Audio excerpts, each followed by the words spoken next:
Operation Determined Falcon. In June 1998, as tensions flared once again in the turbulent Balkans, NATO found itself facing another test of resolve. The Serbian province of Kosovo had become the flashpoint for yet another cycle of ethnic violence and repression. The Yugoslav government, under Slobodan Milosevic, had launched military operations against Kosovo Albanians, prompting a wave of concern across Europe about the potential for a wider regional conflict. As reports of atrocities and civilian displacement grew, NATO needed to send a clear, unmistakable signal, one that would demonstrate unity, capability, and the willingness to act if the violence continued to spiral. That message came in the form of Operation Determined Falcon. Unlike many other NATO missions, Determined Falcon wasn't a combat operation. It was a massive show of force, a coordinated air and ground exercise designed to pressure Belgrade into halting its campaign in Kosovo. The operation unfolded over the skies and terrain of Albania and Macedonia, just south of the conflict zone. It was the first time NATO had conducted such a large-scale movement of troops and aircraft in direct proximity to an ongoing crisis without firing a single shot.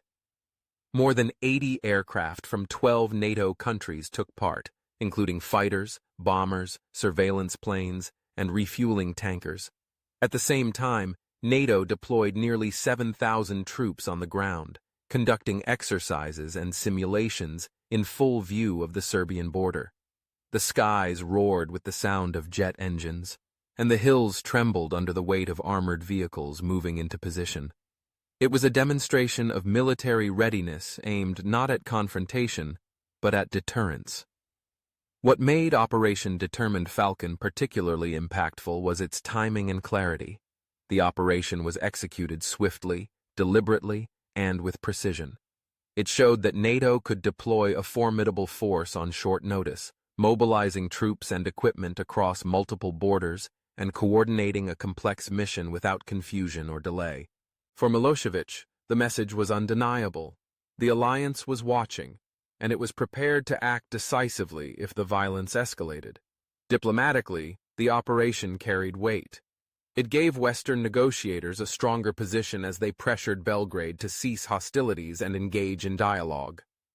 For the fragile governments of Albania and Macedonia, it provided reassurance that NATO would not allow the Kosovo conflict to spill into their territories.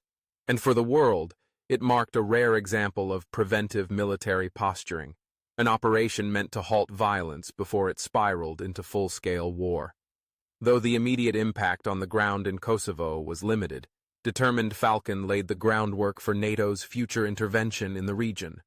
It established a precedent for engagement, signaled a shift toward active crisis management, and helped build the logistical and operational networks that would later support Operation Allied Force in 1999. More than a military maneuver, Operation Determined Falcon was a strategic move in a high-stakes geopolitical game. It showed the value of presence, the power of unity, and the deterrent effect of credible force. In the complex theater of the Balkans, where ethnic hatred and historical grievances ran deep, sometimes the most powerful action is simply being there, loud, visible, and unwavering. Determined Falcon was NATO's reminder to the world that it did not need to wait for disaster to respond. It could act with foresight, posture with precision, and influence events without firing a shot. And in that calculated display, it showed a different kind of power, one rooted not in destruction, but in deterrence.